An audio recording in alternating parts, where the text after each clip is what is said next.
As Russian forces close in on the capital city of Kyiv, what does this mean for the rest of Ukraine? Let's map it out. All right, so we have a map here. This shows kind of the fighting that's happened so far. What we see here is that most of the fighting is in the east, is in places where we knew Russia would be or coming in from.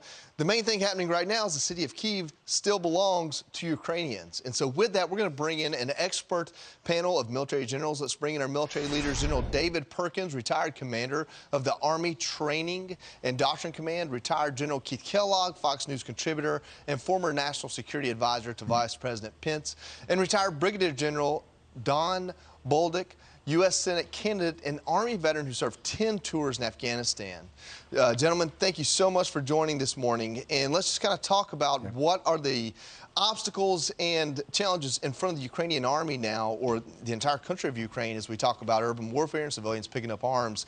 I want to say that the first challenge is logistics. And General Kellogg, I'll go to you first on this. Do you see a way for us to actually send weapons and munitions and just logistics in general into the country to support this? Yeah, I do. And thanks for having me, Jory. Look, I think President Putin has tremendously underestimated Zelensky and the Ukrainian forces that are now fighting. There's a Shakespearean quote, "Cry havoc and let loose the dogs of war," and I think he forgot how to fight. He should have come at him in a massive way. He didn't, which is great for the Ukrainians. I think the Ukrainians are fighting back hard, and there's incredible, great leadership by Zelensky. His comment this morning, "I don't need a riot, I need ammunition." That's great, and it shows his tremendous leadership, and it's inspiring the Ukrainian nation. Here's how the United States can help out. This is where the president calls in as director of the CIA and issues a presidential finding. And he says, look, you need to help out with paramilitary into Ukraine and help with ammunition, and he can do it. It'll be covert, or clandestine, but that's a way to help them out. They are showing that they deserve our support and our help. It's thrown Putin off balance. The longer this goes, it's the worse for Putin.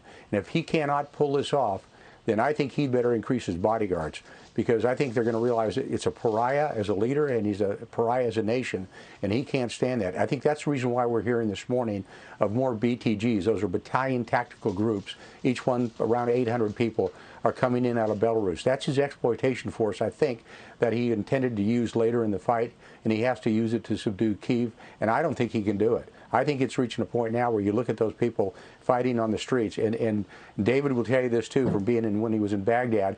I'm telling you, armies don't like street fighting in cities. It absorbs units, and it's hard to do. General Perkins, I'll go to you on this. We've shown graphics here on Fox that kind of show a list of the amount of soldiers for one country and the other, the amount of tanks, the amount of planes. When you talk about training and doctrine, when you talk about how we're going to fight a war with your expertise, it's not really a one-for-one when we're talking about Ukrainians having the home field advantage and urban warfare. These, what we, I guess, would consider waking up this morning and seeing a win as far as Ukraine holding on to its capital city. Is that a one-for-one win, or is this more dependent on how Russia is currently fighting and what they could eventually do? Well, you know, that's a great point. And to build upon what Keith said, having had the honor of commanding a large armored force like the Russians have, going into a capital to effect regime change, the two most important things are, as you asked before, logistics and timing. You have to do it quickly, because historically the advantage always accrues to the defender. Historically, we say a defender has a 3-to-1, maybe a 6-to-1 advantage just by being the defender over the attacker.